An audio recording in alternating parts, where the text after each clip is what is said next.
total my first meal I was scared. I think society deserves to be protected from me and from others like me. They were sexual fantasies of control, power, complete dominance. They became reality. Das was scheduled today, so went to bed. Gerard, I've got an ex. Shh. I closed my eyes. I was crying so hard. And all of a sudden he was there. It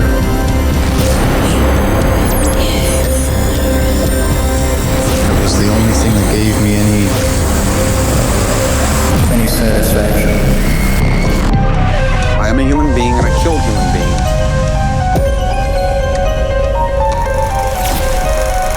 Dead more body. It's the living you gotta worry about. 83 people, as many as 83 people are murdered every day in South Africa, but long before a suspect is found, before guilt or innocence, someone has to answer a simple, heavier question. Who is this person? Tonight, we're talking about the work that happens when names are missing, bodies are damaged, and families are waiting. Our guest has spent decades doing exactly that. I'm Paul Llewellyn. This is Profiler Africa. Before we say hello to Gerard Labuschagne and our guest for this evening, I'd like to welcome everyone to the live chat. Super chats are open. If you'd like to support the channel, you can become a member. You can also buy me a coffee. There's the link there. Or subscribe. All the links are below in the episode explainer. We're also running a BackaBuddy campaign, guys, linked below, connected to an episode on the channel called The Case of the Missing Crime Shows.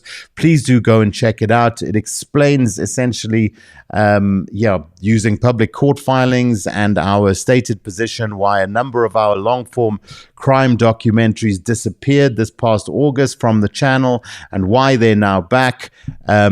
At its core, this is about creators defending copyright and asking serious public interest questions about how certain international funding structures may operate. No court has ruled on ownership, copyright, or any alleged misuse of tax incentives. It's not a verdict.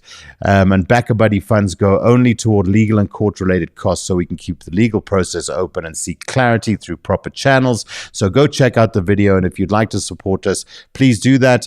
As always, I am joined by former head of forensic psychology at SAPS, Professor Gerard Labuschagne, joining us all the way from sunny Canada. Good evening, Gerard. Hi, everybody. And it actually is sunny today, so it's a really nice treat for everybody in Vancouver. Give us our weekly update on what's going down in the land of Gerard Labuschagne.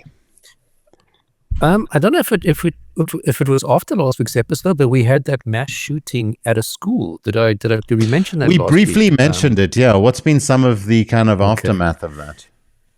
So obviously the police are still investigating, and I think there is going to be like a watchdog, like a civilian oversight watchdog that is going to do sort of a look into that case. There had been contact prior to the incident between this individual and police services in that area. So that's going to be obviously one aspect that they're looking at. How was that dealt with? Would there have been a reason to remove firearms from the home? I can't recall whether the firearms would belong to the parents. So hopefully, who knows? If we might get involved, I have no idea at this point, but we're definitely open. The company I work for is definitely open to. We would love to play a role in that process to help just get clarity on what happened, how did it unfold, and it doesn't mean that somebody did anything wrong from a policing perspective, but of course, if there were things that need to change, that's also one of the positives out of a very negative situation that come from a situation like this. How prevalent are these kinds of cases in Canada? More so in the US, I gather. Super rare. I mean, I was actually talking to someone yesterday about the sort of active shooter, active assailant stuff. And at universities in Canada, there's only ever been 4 historically, some kind of a shooting at a university. And then even your sort of general mass shootings, or mass incidences. You had one guy who plowed a vehicle into a crowd. I think it was incel motivated. You had a guy, I think in Nova Scotia, who sort of dressed up as a policeman and then had a fake police car and shot some people.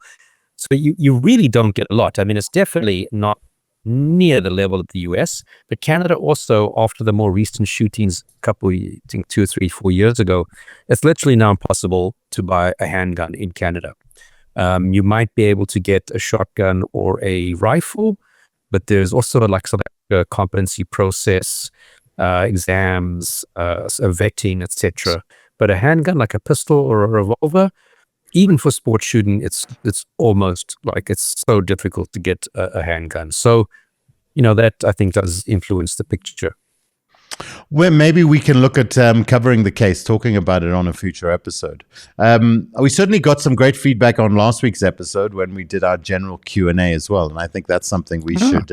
Thanks. We should plan to do again relatively soon. So I just invite everyone in the chat not only to join in the conversation around tonight's topic, but also drop us any general questions that you have for Gerard, and then I will keep track. I keep track of the chat, and I'll pull those out as we go and store them up for future episodes. Okay, so Gerard, our guest tonight is a retired brigadier. Now, I'm told if I call her Helena, that her colleagues may not know who I'm talking about. So I've been told I must call her Brigadier Leoni van Zyl, a former senior forensic specialist with the South African Police Service. Perhaps before we say hello, you can just tell us a little bit about, or should we say hello first and then we can do all the introductions? You could talk a little bit about how you guys have crossed paths in the past, and we can jump into tonight's topic. So I'm going to introduce everyone to our guest. She is retired Brigadier Helena J van Zyl, a former senior forensic specialist of the South African Police Service. She led national victim identification work, the part of the forensic science that deals with missing persons, unidentified remains, and mass fatality events. This is the work that happens when there's no name, no voice, and families are waiting. Let's say hello. Leoni, welcome to the show. Good evening, Paul. Good evening, Gerard. Thanks for the opportunity to join you guys tonight. It's lovely to have you with us. Gerard, perhaps I can hand over to you now, and you can maybe give us a little bit more context and set the scene and get us going with tonight's chat. Absolutely. I mean, this is one of the advantages with some, it's not great for the organization, but with some very experienced people who are now retiring from SAPS, we get the chance to speak to them because they're not constrained by having to go through SAPS media officers who can be just problematic at some time. And we get the benefit of having people such as yourself. So it's great to see you again. And for the listeners, my first meeting with you was obviously my interview when I was being interviewed for my position in the police back in 2000. You were part of that panel that did the interview. Yes, I was very privileged to be part of that panel, and it was quite interesting. When we first met you, you were totally opposite to what we usually get at a panel. You didn't wear a tie, and I first had a look at your ID photo when I was reading through your CV, and I thought, oh my goodness, what are we going to do today with this guy? Yeah, because that was still an ID photograph when I had hair that was 1/2 meter long before I cut it off to go do my master's in clinical psych. So yeah, that was the only idea I had. So I had this long hair in the picture, not wearing a tie, which, I mean, if you're not in the police back then, I don't know if it's still the same nowadays, but they're still quite formal about things. If you were going to go see a general, you would bloody well put on a tie and a jacket. You didn't go there in jeans and a t-shirt and it was an emergency and you were called and you were out in the field. So that apparently, I think you said later on that the chair of the panel was like not keen to appoint me because I didn't have a tie. But quickly you moved in the right direction. Yeah, so thankfully, and it was yourself, and I remember Brigadier Sharon Scutter, who became my first boss, was also on that panel. And then I think the next time we saw each other, if I recall correctly, was on the crime scene of José da Silva, who we've spoken about José da Silva's case in this show. It's in my first book, and you called me out, and that was the first crime scene that I had actually ever been on, and is because you gave me a phone. Yes, the José da Silva case, every day we still pass that road and all those memories are still coming back. And I think it was a very good case to show the people of South Africa the important role of and investigative psychologists, and how they really can assist SAPS in doing their work, especially with complicated cases and individuals like De Silva. Yeah, I mean, that really became such a fascinating case, because if he was just a serial murderer who, due to good investigation work by Pine Pinar and his team, was caught before he could do another one. I think, and he's also that, probably coming up for parole. He's not been given parole already. Sorry. Sure. For me, very important was that day when I attended that crime scene. You immediately realized you need some more expertise. And I think that's a very good way the police started moving from the normal to new things in those days, by appointing people that can make a difference and assist the investigating office in their casework. They didn't realize actually the actual value that can add to a case and how to deal with your difficult suspects. Yeah. Oh, Paul, now you're on mute, Paul. There we go. Okay, there we go. It's not me this time, so that's great. All right, so that's 10 Rand in the mute jar. Before I let you guys I think I'm probably just going to jump in here and there. But I just wanted to interrogate a little bit more about this job interview before we leave that in the dust, because this is a ripe opportunity to get a sense of Gerard in his very early days, and I think we have to take a little bit more advantage of it. Gerard, tell us, what was the process for you to get the gig? I mean, how tough was it to get that role? And all SAPS, they get advertised. I think back then the Sunday Times newspaper was like the place, and the Beeld probably.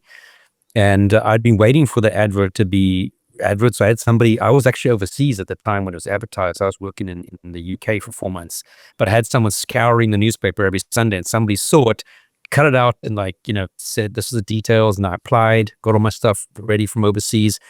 And then a panel would sit and go through the applications, make sure they meet the criteria, and then decide who's going to be on the shortlist. And then it's really up to that interview, and the panel members all vote, and you get it or you don't. And I guess I was just fortunate enough, or God was on my side.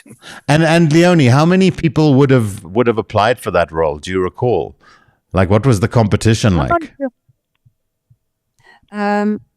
Because it was a new field, and a lot of people were following the Mickey Pistorius people and the members who were part of the unit before. A lot of people were also watching TV, and it looked very romantic to be a forensic psychologist. We all remember the CSIs and everything, all those programs they used. And that made a big difference in the number of candidates we had for that specific job.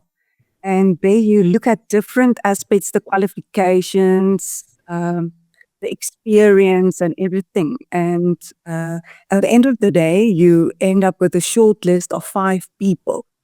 And from those candidates, then you give them the opportunity to answer a number of questions job related. Okay. Well done, Gerard. Gerard. The same questions. You can't ask them different people. It's got if I recall correctly from my own experience of interviewing people, you have to ask the same set questions across everybody. You can ask for elaborations, but you have to pose, it has to be equal for everybody. Okay. Okay, well, congrats, Gerard. Well done on that. Then I just want to say hi to everyone in the group. Some comments. I'll kind of monitor these as we go, but just a couple just to get us started, to say hi to folks. Gerard, thank you for your advice on AFA TAP regarding school violence. I was able to watch and implement some of it already. Okay. Hi, all ready for my video, dose of my favorite show. Yes, and the link is in last week's video to that video. I think the only time they're expected to wear a tie now is when they go to court for I think when detectives... When they're arrested and have to go to court. Gerard with long hair. We need to see this. Yes. Here we go. Now that's some real investigation work that needs to happen right there. I also thought Paul would find that image and show us. I promise you that's my new mission in life, is to to share with the community a picture of Gerard with his long hair. Okay, Gerard, I'm enough procrastinating from me, guys. Drop your comments and questions. Look, I want to talk about victim identification, but first, maybe I could kick off the first question. What does victim identification actually involve? I think if we go back a little bit further, the most basic human right for any person is the right to be buried in a named grave. And many years ago, there were a lot of unidentified bodies in mortuaries, and they all were put in unmarked graves because they were not named. And families were looking for people for a couple of years and months without knowing where their loved ones are. So that's when SAPS decided in the beginning of 2010 to start a new unit, the Victim Identification Unit, to assist with the identification of all unidentified bodies or unnamed bodies in graves.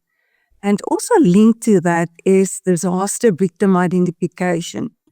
As you are all aware, people are moving around, they're traveling. And so unfortunately, a lot of them die due to incidents, whether man-made or by weather. And at the end of the day, you sit with a lot of victims that's not easy identifiable. And that's the beginning. That's where everything started for victim identification in SAPS. Okay. Gerard. So essentially, nobody was. How was it managed before that point? I mean, if you had unidentified bodies, who was doing what, and was it just kind of left up to whatever and whoever? Most of the time, it was left to the police and Department of Health. Previously, the mortuaries were run by the police.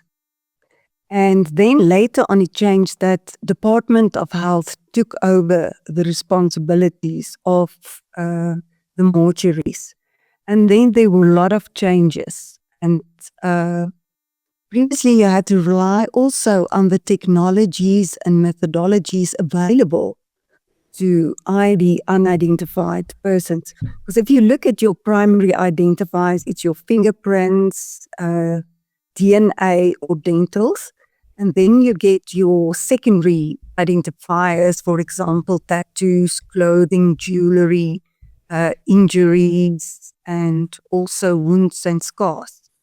So in those days, they only relied on visual identification, or maybe if you're lucky and you get some fingerprints on those. So a lot of bodies were buried without people going to a lot of trouble to ID them. And I think in a number of cases, people received bodies because they were so shocked and they just wanted to get out of the mortuary. So they said, I think that's my loved ones. And it looked like him. So I think there were a lot of problematic situations way back. And then when the VIC, the Victim Identification Centre, was established, a lot of changes were put in place, and you could see the results in positive identifications just shut up.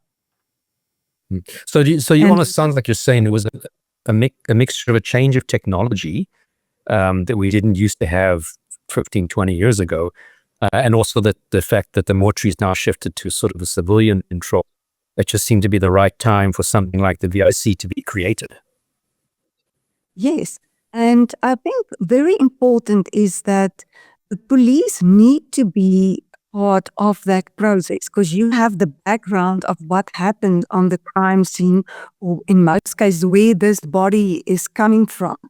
So that also can assist in the identification, whereas you just have a civil process, you can miss out on a lot of detail that can play a critical role in the identification process. And then, of course, you sit with budget constraints. Which budget is going to take responsibility for all the costs incurred, especially when you look at DNA. And when you go to degraded DNA, in most of the cases where you find skeletal material, you can't use the ordinary DNA technologies available. And you also sit with facial reconstruction technologies. There are a lot of things where the experts are based in SAPS, and that can play a very good role in taking this further. And I want to jump into all those different methods of identifying, because I know the facial reconstruction stuff is also quite a unique thing. But I mean, this was the last, I guess, 10, 15 years of your career. So when you started SAPS, you obviously had no idea that you're going to end up in the VIC. What did you join SAPS to do? And how did that kind of lead into you starting up or being the right person to start off the IC? Because that's always interesting, people's careers into the police. Okay. All of us started, you had to go to, when you apply for a job in the forensic environment, you need to have a qualification, in most of the cases, a BSc qualification. And when I was very young, I think it was way back in the 80s, there was no CSI programs on TV. We had a forensic pathologist, Quincy. So now I'm giving away my age because it was very long ago. And I was watching those programs very closely. And I always said I wanted to be a forensic, not really, it's forensic person. And after my studies, I actually studied to become a teacher for maths and biology, natural sciences. And then I heard about the vacancy at the Forensic Science Laboratory. And the only vacancy available was for a trichologist. I didn't even know at that stage what the meaning thereof is. And I just decided I will become a trichologist. That's the only way I can get into the forensic environment. And after 2 years of hair comparisons, microscopically. Yeah, perhaps just explain to people what trichology is, because I think most people are also sitting there going, I also have no idea what that is. Trichology is the hair comparison, where you take one hair and you mount it on a slide with a chemical, and then you can actually see in the hair. And then you compare different hair types, and at the end of the day, come and say, okay, this is a match, this is not a match. But as time progressed and technology improved, and there were a lot of, I think they called it an art form, not a real science, because it's about comparisons. You need something scientific. Nowadays, all hair comparisons are done via DNA. And so then the whole thing changed. But about 2 years in my job as a psychologist, I decided, no, this is far too boring for me. I would like to go out and attend crime scenes, because I still want to be a Quincy from my early school days. And at that time, the forensic science laboratory analysts were allowed to attend crime scenes. Only later on, it changed that only the Forensic Criminal Record Centre, or the LCRCs, the local criminal records, were allowed to attend the ordinary crime scenes. So things changed with all the procedures. And then it was in 1998, it was the time of the Bali bombings. One of my colleagues were also moved abroad. He moved to the US, and he was a member of the Interpol Steering Committee on Disaster Victim Identification. And he was representing South Africa there. Around that time, he left, and nobody wanted to go. Nobody actually knew what DVI, Disaster Victim Identification, stood for. And I thought, okay, maybe that's an opportunity for me. It's something different. It's something new. And then it was the Bali bombings, and then they were looking for samples for maybe South Africans that died in the bombings. And They asked us to take some samples, dental records and everything. And that's where I started to realize what the importance of DBI is. Then I started attending the meetings in Lyon, France, at the Interpol headquarters as the representative of South Africa. And in 2004, I was appointed as the deputy, or elected as the deputy chair for the DBI steering group. And the end of that year, December, around October 2004, the chair then from Germany, he had to resign from his position because he was promoted. Then October 2004, I took over as chair from the steering committee.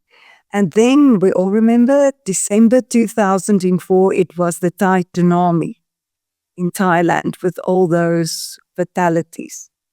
And that time, then I had to go and work and assist and represent. We had to arrange for all the people to be there in Thailand to assist with the identification of those thousands of people who died there. And I was the chair until 2012. I was the chair, and then from there on, I was just a member of the committee. So I had quite a lot of exposure to a high number of big mass fatalities in around the world, and also in Africa. We had a lot of cases where South Africans were involved and had to be identified. So that's quite a So, I mean, stretch. you and that's mentioned, yeah. Sorry, so you've mentioned bombings, you've mentioned the tsunami. I mean, but you've had, I mean, I'm sure over the years, specifically once you formally started up VIC, I mean, you must have had other types of disasters where people might not even think SAPS might be there to help. Can you kind of give us examples of those? Not, if not now, at some point in the chat, because I think it's very interesting to hear. very interesting is that part of the DVI process is you need to be part of a team. And you can't wait for the next disaster to happen to assemble your team. So that's why when we started with the Victim Identification Centre in South Africa, we started making all the same, we used the same processes as for a mass fatality. Because in South Africa, if you take the US criteria, any incident with more than 5 deceased, they call it a mass disaster.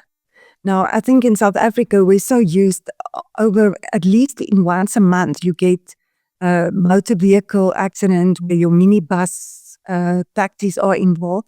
So actually, South Africa, at one stage, you could see us as the masters of disasters because we had so much experience. So it was very easy for us to, whenever there's a disaster in Africa or even abroad, for us to just be part of the group because it was part of our day-to-day work and it really worked a lot. That's why when we did our cases, our normal casework, and there's an unidentified body, you use the same processes and technologies available. So it could be for a mass disaster, but like you say, it could be a single person who's discovered somewhere and they don't know who it is. Your team could also assist with that. So it's, I mean, mass disasters, I think, is probably what a lot of people think it's about, but it isn't just about the mass, it's the single people too. No, it's just, when you look at your mass fatality, it's just the scale that's bigger, but you still have to treat it like day to day. Very interesting is if I can give you a good example of a single body, in 2012, we were just established and we were still trying to find our feet. Then there was the Betty Katani case. It's a case where this woman went missing and later on her body was buried in a house. And then after a few years, the body was moved and dumped at different places. And we managed to find some of the evidence. And at first, it was one of our biggest challenges, the case we started. They when we found the pieces of bone, it was like pieces from the feet and one hand. I can't remember exactly, but it was a very small bone. And the prosecutors were working very closely with us and the investigating officers. And we arranged with the ICMP, the International Center for Missing Persons in Bosnia, Sarajevo at that time, to assist us. Because if you look at the piece of bone and it was very dried and brittle, it's not something we were trained to use in South Africa. It was not part of our normal DNA portfolio. So we decided to send the samples to the ICMP, and we got the results back, and they had an analyst. We managed to ID Betty from the DNA, and we matched it with her children. And I think that was one of the biggest cases for the VIC, one of the first cases to show the importance of when you focus and you use technology, not just locally, but also abroad to assist with the identification process. Because that case, sorry if I remember correctly, was the one where she was employed at Crank's restaurant in Rosebank. Is it that one? And then somebody finds a confession under carpet many years later. I mean, that was such a phenomenal, I think there was books written about it. That was really a phenomenal case in South Africa if we go back in time.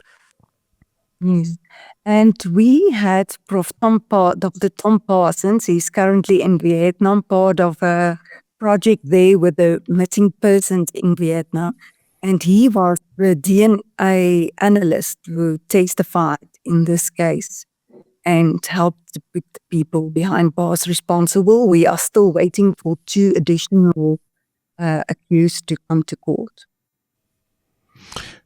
If I may jump in, it seems that if we look back, going back to the 90s, South Africa has been great at adopting new technologies, implementing them into kind of practical use, collaborating with international agencies on international efforts. It seems like that momentum maintained to today? Are we still kind of keeping up with latest technologies and playing an active role in being a player in the kind of community internationally that is kind of driving what it is that you do? We used to have very good analysts, and we had access to best technologies, and we had a very good budget at one stage that made these things possible to be utilized and to get the result in time. And also the crime, unfortunately, the crime levels put off. Now you have to compare on which type of analysis are you going to spend the budget on your, your sexual crimes or your violent crimes or your identification. So you have to look at your complicated cases, and unfortunately, at one stage there were no funding to make use of some of the other institutions abroad that had absolute state-of-the-art technologies available, and that's very sad. We also try to make use of technologies like the rapid DNA technology, where you could get results within a very short time. But unfortunately, it's a very costly exercise, and it was not really supported by the budget. But otherwise, if you look at our facial reconstruction analysts, our entomologists, anthropologists, we can contribute a lot, and we learned a lot from experts abroad, and we were very fortunate to have a lot of training available. I think at one stage BIC was the smallest unit, And together with IPU, we had very good trainers to assist us with all the, and I think that's very important. And does that training continue? And do you feel like there is an adequate kind of passing on of the baton, a sharing of knowledge with people coming up through the ranks, learning from, prior to your retirement, learning from kind of experienced personnel like yourself? Some of us, as I've mentioned before, from my school days, I wanted to be a forensic analyst. For me, it is something I really wanted to do. That's why I'm still passionate about forensics and identification, all the stuff. Unfortunately, for a lot of new people in the game and analysts, for them it's just a job. They've trained, they've watched CSI, and they don't share the passion. And that's very sad. So as like with all jobs, you get people that's very serious, but unfortunately for others, it's just a job. So if you were to, sorry, Joe, just one last question. If you were then to kind of say, what are the key challenges facing this particular area of expertise right now at SAPS, what are some of those key challenges in South Africa when it comes to identification generally? I think you need a good budget. And the reason for the good budget is if you want to have access to the best of technologies, not just here, but also abroad, you need to pay. It's unfortunately costly. So in order to take this forward, this whole victim identification thing, you need more money. And that's unfortunately the sad part. It's not always available because it's a big cake and it needs to be cut up into a lot of slices. And unfortunately, identification is sometimes, in cases where people's life has a monetary value, and people will pay a lot of money to get them identified. But unfortunately, for some, it's not the case and they don't care. So that's unfortunately one of the biggest problems. And also, I like this. Would it be fair to say that identification fails more often then because of systems breakdown than scientific limits? The tools and the technology and the advancements are happening and they're there, but it's the systems that need to be up and running and in place and working efficiently and effectively and well funded in order for identification to be optimized. Yes, I totally agree with that because the technologies are moving, and especially if you look at the genealogy and the things, how they can go back and to link people, and there are a lot of programs, documentaries available on the success of those technologies. Absolutely. But I can also maybe just mention sometimes you have analysts available, not really in the DNA field, but also in the victim identification, but also in the DNA and fingerprint and other fields. That also with what they have, they make a very big success. I can maybe just share this case with you. It was in the late 90s, maybe 2000 around, where in the old unit where Gerard used to work at SBC and where he was part of, there was this case where a Chinese woman was abducted, kidnapped, and a ransom was asked, but they couldn't trace the whereabouts of where the suspects kept the victim. 6 weeks in the investigation, we learned that the woman was killed and that one of the suspects admitted that they were on their way, they cut this woman in pieces and put her in little plastic bags, and they were on their way to the Lion Park near Honeydew. And they wanted to drop the pieces of the bags with the pieces of flesh and remains in the lion den. Because when they were feeding, they wanted to feed this woman. But unfortunately, when they arrived there on the Monday, the park was closed for cleaning and maintenance. And so they decided now they need to get rid of this pieces of this woman. And as they were driving into one of these old VW buses, combis. And the one guy was driving, the one guy was sitting at the door. And as they were driving, they were throwing out the pieces of flesh next to the road in the veld. And when we heard about it and we were informed, we formed a group of people and started looking. And we were walking. And it's one of those things you walk a place and you have to look, but you don't know what you're actually looking for. You're looking maybe for a plastic bag with something, or you're looking for a bone. And unfortunately, near some of your informal settlements, you get a lot of dogs and dead animals. So when you get something, you need to be very careful. Is it human or is it animal or something else? And in this specific case, we were walking, and as we walked about 1 kilometer, and as we were coming back the route, I stepped on something, and it was 3 pieces of vertebrate. And it's that moment when you're there with the whole investigation team, everyone is tired, and it's all eyes are on you. Is this human? Then all your knowledge started to kick in, and at the end of the day, you made the call and said, okay, I think it's human. And we took it to the forensic laboratory, and we had a very good colleague there, Greg Debet, who is also now in private advocate Debet, and he performed the DNA analysis. And what we've learned is that the flesh of this victim was cooked. So if you know DNA, if it's exposed to heat, you will not get a result. And I don't know how Greg managed, but he got a result.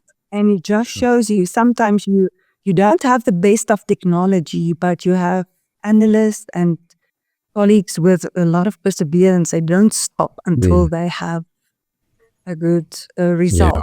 So when it's always those things you remember. Unfortunately, when you do this work and those type of things it's with you all the time. You see that it's encouraging when it's just one thing we talk about quite a lot here on the show is just the fact that, because I think part of what we do is celebrating some of the great successes of SAPS over the years and some of the great efficiencies that have, that have taken place over the years and what have you. But, it seems to be a diminishment of the personnel there. And, all of these, over the years, with less and less of these great people at SAPS. Sorry for being ineloquent here. But we just seems that we're losing these great types of, a lot of these people. Yeah. Sorry, Gerard. Unfortunately. Yeah. I mean, I think there's two things. Like you mentioned, you started in about 2010, 2012, and that was that heyday when we had this huge additional budget called the CJS budget, Criminal Justice System budget, which Parliament gave to the justice system. So you had your normal operational budget you got every year, and then Parliament said, here's a ton of money, go employ people, buy equipment, go large, and, SAPS did. And I think that was that time, when VIC was started. So there was really a lot of money to employ new people, buy fantastic equipment, and go on stacks of training. And like you said, Leoni, I know we used to sometimes invite you guys on our training and vice versa. So, there was phenomenal training that people were getting exposed. But once that CGS budget ended, it just seemed like the training stopped. Difficult to employ more people, and if equipment broke, it wasn't being replaced. So it was a great time to start anything, and we benefited as a unit because we became bigger. I became a brigadier. We employed more people, and also, as I said, lots of cool training. And I think that kind of leads into the one aspect. There's so many different disciplines involved in the VIC. You mentioned briefly entomology, which the insects, forensic anthropology. This is not just it's not just one person, a bunch of people who are trained in the same way. It's so multidisciplinary. And of course, you interact very much, I know, with University of Pretoria's forensic anthro department, and I think Wits. Can you just touch on the spectrum of different professions that go into this? And also, it's not just the scientific stuff. It's that kind of, it's going data collection, going back into research, looking through contextual data, all of that kind of stuff, I would imagine. I think what we need to keep in mind is that whenever you do forensic work, whether it's a victim identification or other, it's important to make use of experts outside your field and who's available. And that's why, even if you look at your universities, at the end of the day, the people you are using in your environment must come from an academic institution. And that's why it's so important for us to engage with all the different academic institutions to make sure that we, at the end of the day, the analyst we're getting is on par and is fully equipped. But it's also for research purposes. You're always looking for some new technologies or new methodologies to use. That's why it's important to engage with all those role players. And I think at the end of the day, the bigger your team, the better, and the more you learn from one group that specializes in one field more than from another. And next time it's just the other way around.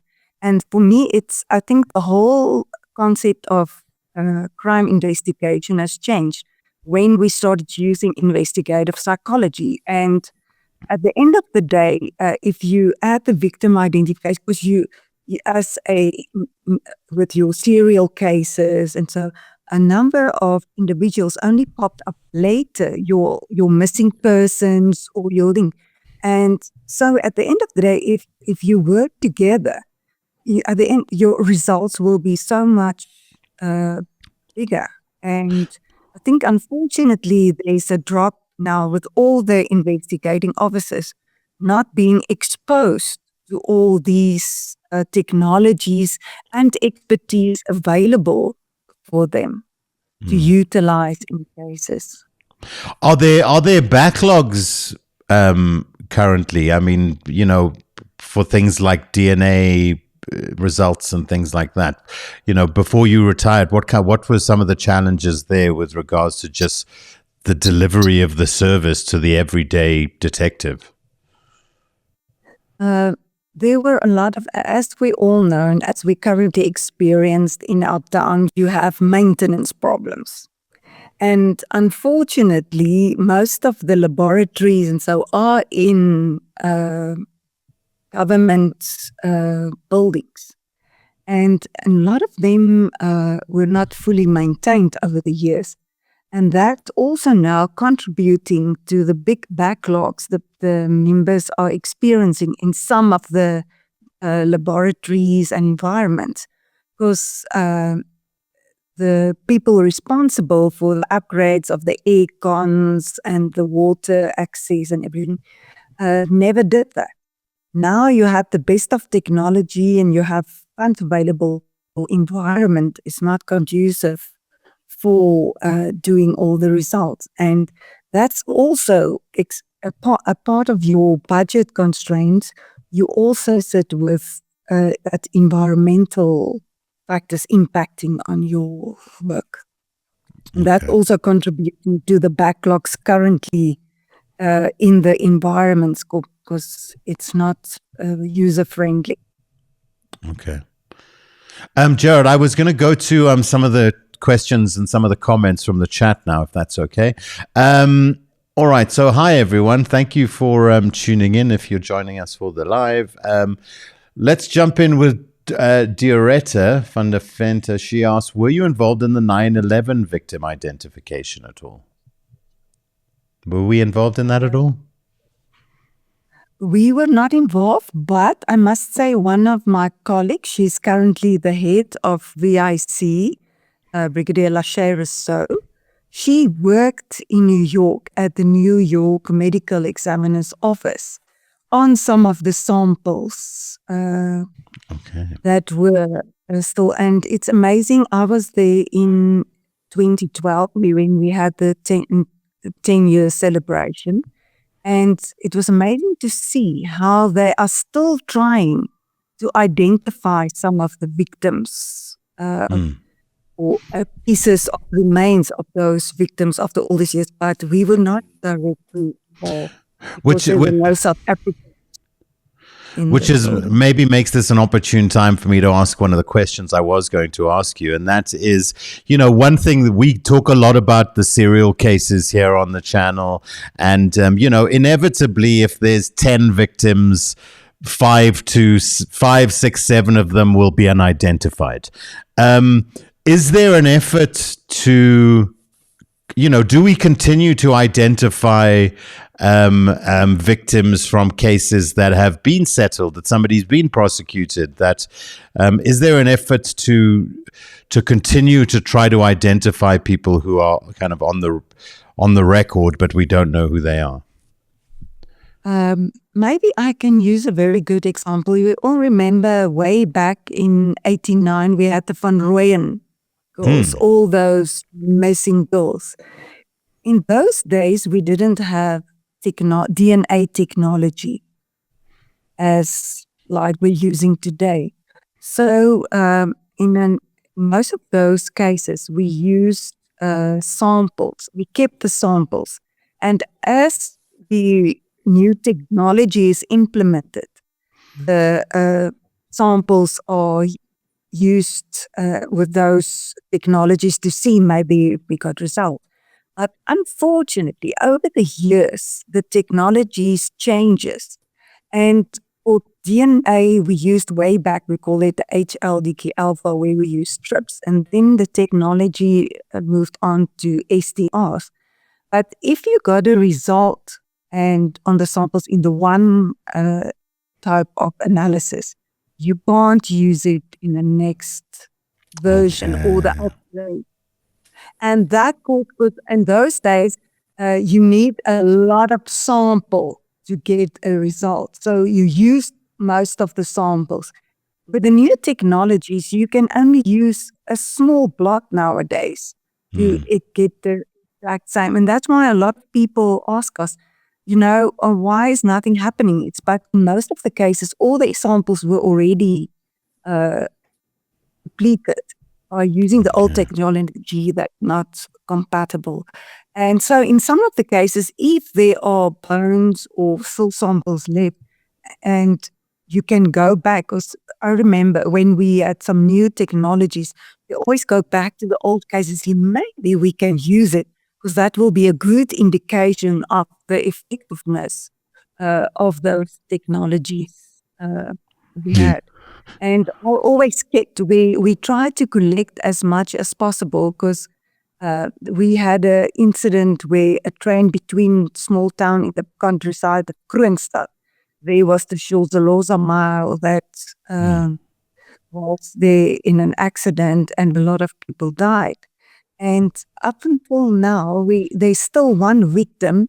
We had a lot of data available to show that person was on the train, but despite all the technologies, we just couldn't ID him. So there are cases you can keep the samples for later use, but in some cases it's not just not possible, even if you get new technology. So are there any samples left for? So they've used up everything from the Van Rooyen case, because I mean that's one of those stories that I think South Africans would en masse be kind of glued to their TVs if there was, or glued to their media if there was an option to kind of continue to explore that case. Are there leads still open on that case? Yeah, I think that before I left, I think during my time in SAPS from 1989, we've done about 30 plus exhumations of areas where, okay, the girls might be there, or so. And I think up until today, and some of the parents, the biological parents, have passed on. So where possible, we took samples over the years. Every time they changed in technology, we got samples from the family members. But unfortunately, you can't use it if you don't have something to compare it with. It's a bit of a challenge. But sure, and that's why we have the DNA database. When there's a sample and there is a usable result, it's on the database available. Okay, well, I think we have to put a note in our diaries to make the 2026 documentary series on the Van Rooyen case. I just have one. I would just like to know what has been the most impactful case that you worked on in your career for you personally. Sure, it's very difficult to pick one specifically, but I think the one with the most memorable one is actually the last one. Was the Zahira Boongart case. She was recently sentenced, and we worked very hard on that specific case. It happened over a period of time, also way back a couple of years, but at the end, we'd managed with victim identification, played a very critical role in the identification of the first real victim we heard about. And later on, we added other victims she also killed. And for me, because it was maybe the freshest, but it was the most challenging one because it started in the COVID time. And it was very difficult to do anything that time. But I think also, if you look at in the police, we were very fortunate. We could move around, we could go to work and everything. But I think this case, the Hira case, also kept everyone away from any depression or any bad feelings of COVID because we were so involved in this case. And from a forensic point of view, we add a lot. Later on, we got a investigating officer appointed because at the end, you need an investigating officer to do all the work for court and other stuff. But from the forensics perspective, we had a very good team from VIC to assist with that part of the investigation. Okay. So I think I ended on a very high note there with the Zahira case. But there are a number of others. Was she killing people for insurance money? Is that the right case that I'm thinking of? That's correct. She was called the Facebook lady. She wrote the victims most on dating sites. Not really Facebook, but on other dating sites. Okay, sounds like a case to cover on the channel. Absolutely.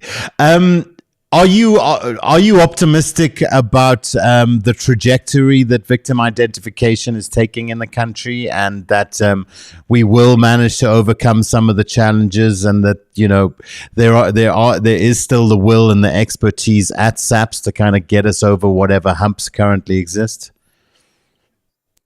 I'm very positive. I think the people currently in the environment are very well equipped.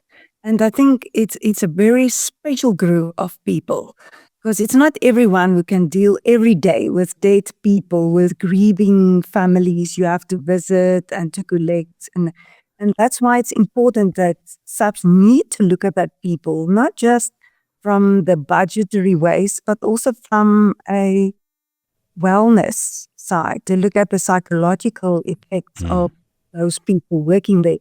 And I think if you give them the right budget and they will just go from one level higher to the next. And do you I mean, since you retired, do you continue to engage with the community, and what work do you still currently do in the field, and do SAPS call on you for your expertise to help them out now and again, training up the new batch or what have you? I'm currently more in corporate investigations, and it's much easier. You don't have to battle with DNA and fingerprints and those type of things.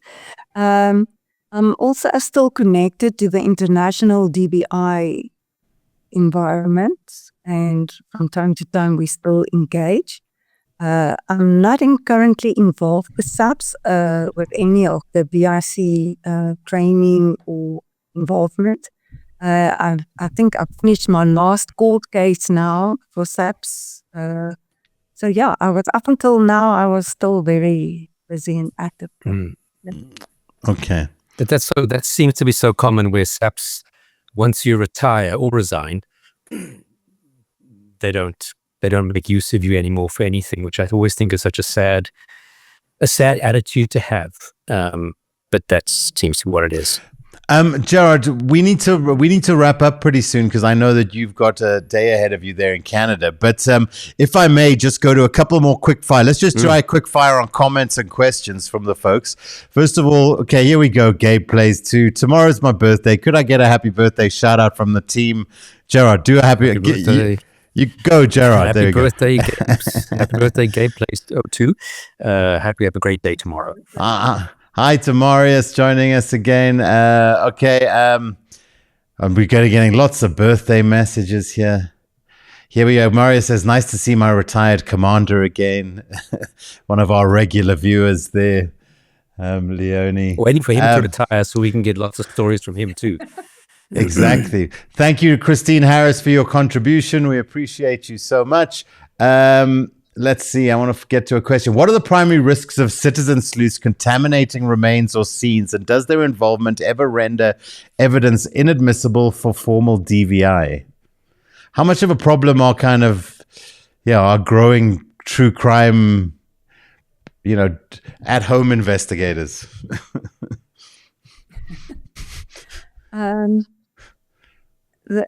As we all know, when you have a crime scene, whether it's a mass fatality incident or just a single body, the moment people start moving things or removing things, it makes it more difficult for the person who does the analysis or investigation to get the correct picture. And sometimes people do things purposely or unknowingly. They change the crime scenes or so. And that also affects your results sometimes at the end of the day. For example, things like your DNA and where you do it on bones, that it will not really have an effect on the analysis. But other exhibits that can play a critical role can be contaminated beyond use. So it's always important for people, although it looks so nice to trample on a crime scene or be part of it, take a selfie there, let's rather leave it for the experts to deal with. And keep in mind, there are families, grieving families who want to be reunited with their loved ones. And it's quite amazing. I mean, I once recall a case where a woman, an elderly lady, being murdered in her house. The neighbor kind of eventually discovered the body, also an elderly lady. And the neighbor, who was an elderly lady, had been a nurse. So when she came across her friend dead, she basically took off the clothes that she'd wearing, put them in the washing machine, put on a new nightie, and redressed this old lady. And thank God she didn't activate the washing machine. And thank God the cops found this. Otherwise, you'd be thinking that the suspect, the victim, you start to make all these obviously profile interpretations. And that was an intelligent woman who had been a nurse who didn't think that that's going to be a problem. So that's just maybe just ignorance. Sometimes it's just plain stupidity of what people can do on a crime scene to bugger things up. And as Leoni pointed out, sometimes it's intentional. Okay, guys. Well, I mean, it's been a great chat. As these initial discussions, when somebody joins us on the show for the first time, it's always nice to have a nice general discussion and just kind of set the scene and contextualize. But hopefully, sometime in the future, we'll be able to invite you back to maybe interrogate a particular case and deep dive into a particular case. With that in mind, is there a case that you left unresolved that plays on your mind to this day? I know everyone seems to have one that's retired from SAPS. Very interesting. The day I did the final packing of my office, I looked at the stack of files that was lying there and you think, okay, can I take it with? Must I take it with? Who's going to look after these cases? If you leave it there, what's going to happen to it? Is somebody going, because you have all the knowledge of what was going on in the inside of that case file. I have a few that's still hanging, as mentioned before, the Van Rooyen girls, that's still missing. And then there are a number of these Austrian citizens that also came to South Africa and just went missing in 2007. And we were not just looking for our own people, but for some reason people think South Africa was a very good dumping ground because of the criminal things going on here. And I mean, I always assume that more people disappear in South Africa than we really kind of are aware of, that we would all be surprised if we knew how many people really disappear in this country. Would that be fair to say, do you think? I think so, but one must keep in mind there are people who want to disappear or wanted people to think were killed, and then there are people that are killed. And maybe I could just add this. I know we want to close down. No. But it was always interesting for me, if you look at the stats, we said the most unlucky person in South Africa is a male person. Because the highest number of unidentified victims we identified were males. And I think the reason for that, a lot of people came to South Africa due to poor conditions in the neighboring countries and also afar. Come here, people don't have any detail or data on them. And as for SAPS, they were not part of our system. So there are a lot of unidentified peoples. Maybe I can just mention, you asked about the case. It was in 2018. We found this body in Mpumalanga, covered in tattoos. And not your usual tattoos. We visited all the tattoo parlors in Pretoria and some of them in Gauteng to find out about unique tattoos. And clearly he's not from South Africa. Somebody came and dumped him here. We came to South Africa and was killed. And even we found his body, but we can't put a name to that place. So there are a lot of merits to that. I gather that something like just a quick question on genetic genealogy and how that's kind of being used, because obviously I think a lot of people that watch true crime will have come across that through cases like the Golden State Killer and stuff like that. But I gather in South Africa we don't have as many. In Africa generally, people don't submit as much to these DNA databases to get their kind of genetic or their genetic breakdowns, I gather. It's a bit more prevalent, that industry, in places like Europe and the US.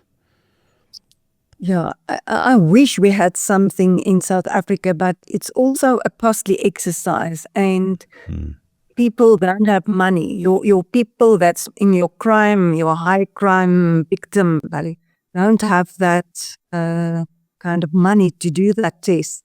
And it's only when, with a lot of South Africans moving around and people moving between countries, I think that's where at one stage when you have a child from South Africa marrying a girl from another country, somewhere somebody wants to know what is your real ancestry and where are your family.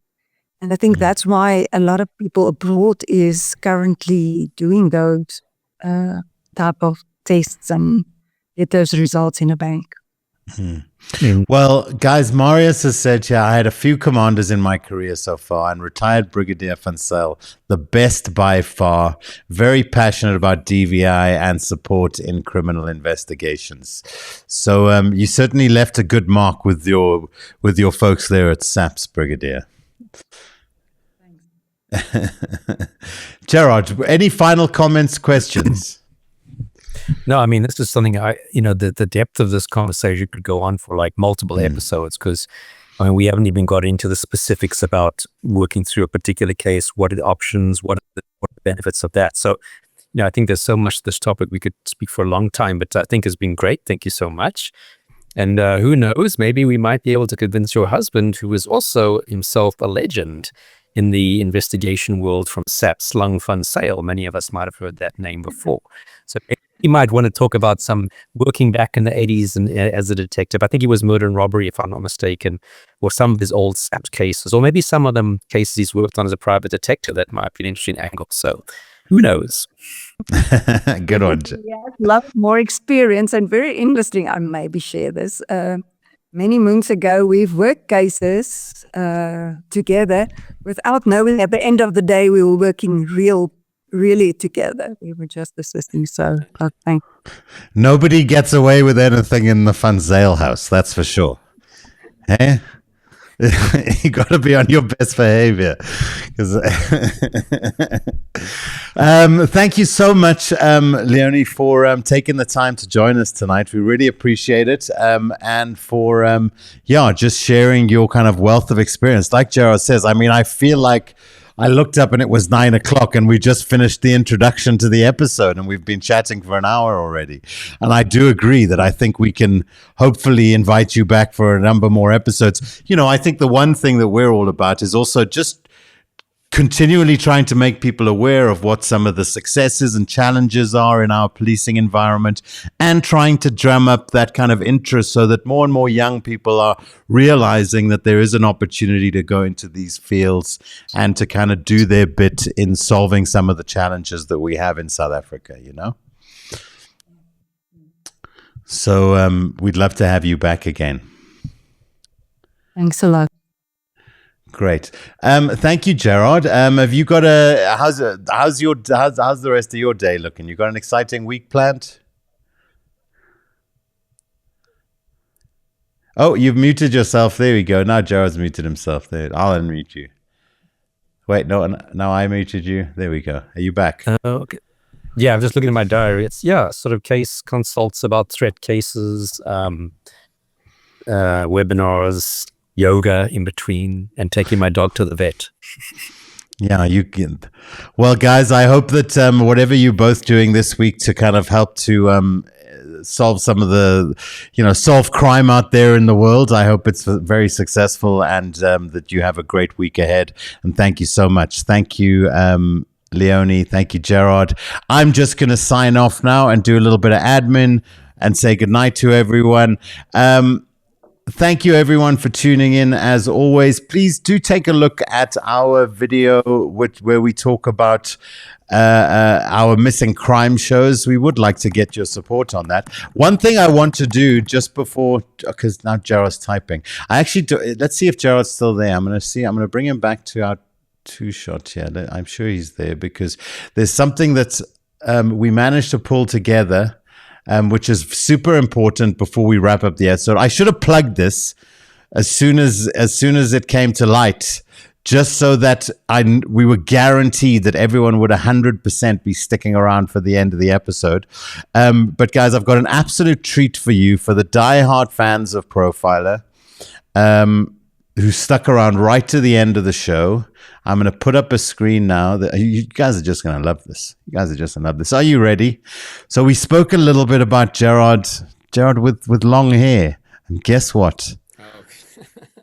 Guess what? Does Paul deliver or what? Way!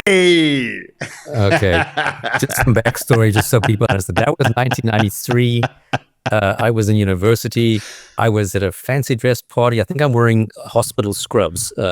And I was incredibly drunk. So that's why I look rather disheveled and not quite focused.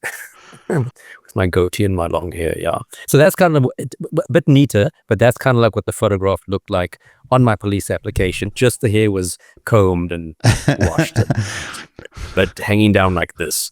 That was my police application. So you had it done. You didn't have it up in a pony or a man bun. No. You didn't go for the long pony. But again, or the man ironically, by the time I was going for the interview, I mean, I cut my hair off, like 6 years prior, because I cut it off the day after I got selected to do my master's. So I started my master's, my internship, then working for 3 years at Westcorp Police, and then going to the police. So that photograph was absolutely outdated by the time I actually went to the interview. So by the time I went to the interview, I had maybe a tiny little bit more hair than I have now, but I was looking far more decent. You know what we should have done? We should have slid. As soon as I managed to track this photo down through my very incredible investigation skills while we were doing the podcast. What I should have done is immediately let everyone know and put out a call for super chats.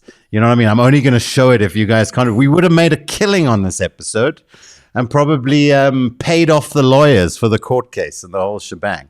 But let's enjoy it one last time, because this is great. Hey guys, this was the mid-90s. It was the grunge era. I was absolutely cool with that hair. Exactly. I mean, you were listening to Pearl Jam. The chicks must have been digging this. You know, I mean, Gerard. I was riding a motorcycle at the time, so I was totally into that.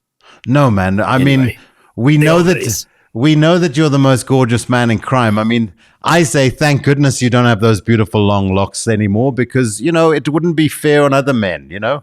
Other guys need a shot at the ladies too, you know? Anyway, I've kept you too long. Sorry, Gerard. I know I kept you 20 minutes longer than I promised I would today. But thank you so much. And I hope your meeting goes well. Some of us have to get to work. Thank you very much, everybody. Yes. Enjoy, everybody. Thanks, guys. We'll catch you again next week on Profiler. Remember, identification is where dignity begins, before justice, before judgment, before closure. Yeah, we want to figure out who these people are. And hit the like button if you enjoyed the show. Hit subscribe if you haven't subscribed. You're welcome to become a member. It helps us to, a little bit of contribution to the channel. Helps us to make this a sustainable effort. There'll be a new episode of Murder on the Mind this week. I'm not sure which case we're doing. Amy will send that to me tomorrow, and that'll be up online on Thursday for you to enjoy. Thank you very much, everyone. Please do hit the subscribe button if you haven't already, and trust nobody. Where 83 people are murdered every day. Knowing the minds of killers isn't curiosity, it's survival. Subscribe to Profiler Africa now. It's free, or become a member and help keep the channel alive. Remember, trust nobody.